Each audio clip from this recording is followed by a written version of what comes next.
Hello and welcome back or welcome to the channel. I'm Loudguns and today we're going to get our hands on with Star Citizen's latest dropship, the Anvil Asgard. Described as a Valkyrie on steroids, this was enough to get me interested. Valk is one of my personal favourites, so hearing that it was getting a big brother, I wanted to get behind the sticks and see how it measured up. So if this sounds good to you, then grab a cup of tea while I roll the intro, then let's get into it.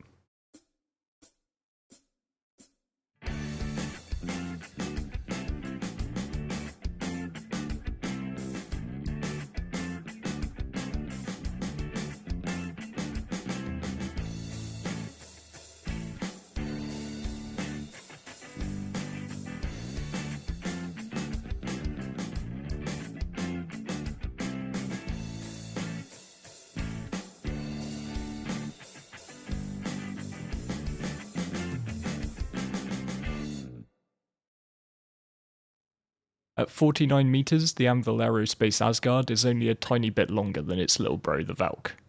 But with 34 meters width and 15.5 of height, it's significantly fatter and taller. This helps it fulfill its primary role as a vehicle transporter, whereas the Valk is predominantly a troop transport with a bay capable of carrying a couple of supporting cyclones.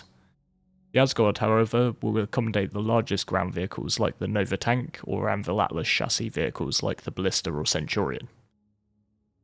In terms of components, all are size 2, and we're packing 4 shields, 2 power plants and 3 coolers, along with the QT and jump drives.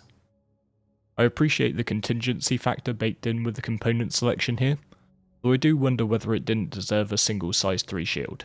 Just for context, the combined HP pool of 4 size 2s is less than 20% of a single size 3. Although I think this is revealing of CIG considering physicalized components from the ground up now. Quite simply, the Asgard, in an effort to maximise internal space for the vehicle bay, doesn't have the room for the chunky size 3 components that you might expect to find.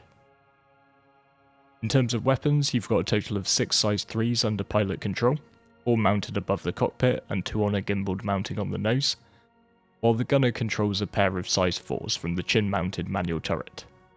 As stock, these all come as CF series laser repeaters. The ship also has a bespoke spine-mounted missile launcher, and it carries a payload of 16 size 3s. Just before we take a quick look at the ship, this is just a standard reminder from me that nothing I say should be construed as a recommendation to go out and pay real money for this. I'm never going to tell you what to do with your wallet. You earn your money, you spend your money. But just for me personally, I always like to make sure I say everything in Star Citizen will be available to buy in-game. So you don't have to run out just to part with cash for the new hotness. Having got that disclaimer out of the way though, let's take a quick tour. So just like with the Valkyrie, we're going to enter through the rear ramp. And we can access that with the little buttons on the side. Good to see they've got those as opposed to relying on finding the exact spot where you would find the access to the ramp. And heading on up the ramp, the main feature of the ship of course is this giant cargo hold. And that steeple nature just makes it capable of carrying those larger vehicles, giving it the headroom. We can head through this door, which would have been the troop drop area on the normal Valk, but we've just got one drop seat here. And on through this door, we find access to the main turret, so that's those dual size 4s. We can just come back as a normal horseshoe configuration, we got the engineering terminal there. Just got the 2 drop seats, which I assume are for the vehicle operators. We've also, like we find on the Valkyrie, got the deployable Gatling guns. I was looking there for the normal way of opening the doors, but this has got proper panels, so we can just open the side door there, and we've also got control of the rear ramp from this spot. And that's mirrored on both sides as well. Yeah, you can always grab the size 1 guns, give them a little shoot. Those are absolutely great when you're coming in, doing a drop with your friends. So then up this ladder will take us up to the main flight deck, kind of a mezzanine of a deck. Off to the left hand side here we've got access to the bathroom. Good to know we've got the facilities, in case they make us do hygiene in the future. Off to the other side, we've actually got a bedroom on this one with the bunk bed just for the pilot and the gunner. some food making facilities there, and then we've also got some weapon racks over on the right. So that looks like it's space for about 4 rifles and 1 larger weapon. And then finally we can make our way forward to the cockpit. And this here is almost identical to the standard Valkyrie, which I personally love. I think it's a really good cockpit. You are a bit hemmed in, vision's not perfect, but it's just very, very immersive. One thing you will notice is that the railings have gone, that you'll find on the normal Valkyrie, and you've got this glass in the way instead. So that does mean that vaulting over the railings as a quick way to the lower deck is a thing of the past. And round the edges of the ship, these are where you'll find the component access. And this is back to what I was saying in the beginning really, that every square inch of space is used on this ship. And this might well be why they weren't able to actually fit the larger components on board. And I've got to say that as a Valkyrie enthusiast, I love flying this thing already. It's obviously no fighter, so if you're used to zipping around in gladiuses and arrows, you're going to find it sluggish. But compared with other ships in its weight class, it is really responsive. And the 4 massive VTOL engines allow you to drop out of the sky like a stone and come to a dead stop right before hitting the ground. Over in our Org's combat wings, we've got some amazing dropship pilots, and I really can't wait to see how they throw this thing around during hot drops.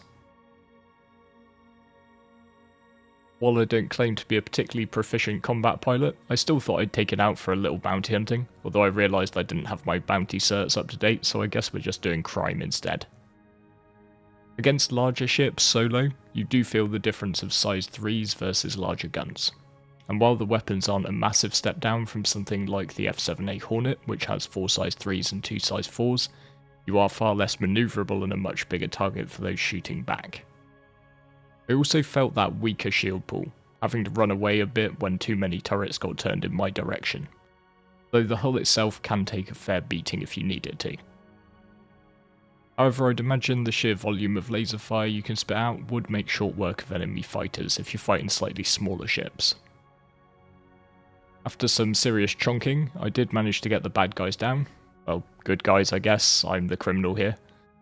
And it's time to check out if they've got any juicy cargo, just to see how this could do as a hauler or a loot ship for shoot and loot. And here the Asgard does not disappoint, with a highly functional cargo grid. The grid is 5 wide, 9 deep and 4 high, making it pretty well designed for the larger crate sizes. Theoretically, you could most effectively utilise its 180 SCU of capacity with 4 32 SCU crates, 24 2s and 4 1s. However, given the space that's left around the edges of the grid, I'm pretty comfortable that with some off-grid janking, I can get 6 32s in the back of here. So from the perspective of a cargo hauler, the Asgard is actually very competitive against the likes of the Constellation Taurus or even the Missile Lancer Max. I'd almost go as far as to say it should be christened a mini C2, given its vehicle carrying capabilities and versatile big box nature. So I think we'll leave it here for this first impression. I'm going to spend some more time in the coming days and weeks with this ship, in between making stuff explode with the Idris, but we'll really try and put it through its paces and see how it does as a dropship. Dropships are in a bit of a weird place though, given the few objectives in the game which require you to deploy ground vehicles. We've seen some elements of it around things like Jump Town and the Detatrin depots during Supply or Die, but there's no real demand for it, and you could always accomplish all of the things you could accomplish with ground vehicles, just with ships.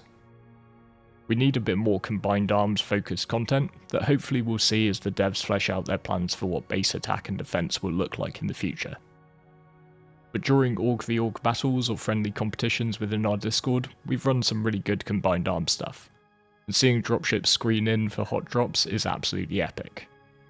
If you would like to get involved with any of that stuff, or help us out as we test the Asgard, then please do pop into the Discord via the link in the video description. However, unlike many of the other dropships, things like the original Valkyrie or the Prowler for example, the Asgard has real promise as a cargo hauler or a prize ship. And honestly, I think a lot of demand is going to come out of Connie Taurus pilots, looking on with envy at the hold on this one. That said, 4 size 5s is a good counterpoint to that argument. But do let me know down in the comments what you think, and if you enjoyed the vid, be sure to hit the like and subscribe for more. But for now, I'd just like to say thank you for watching all the way to the end, and I look forward to seeing you next time.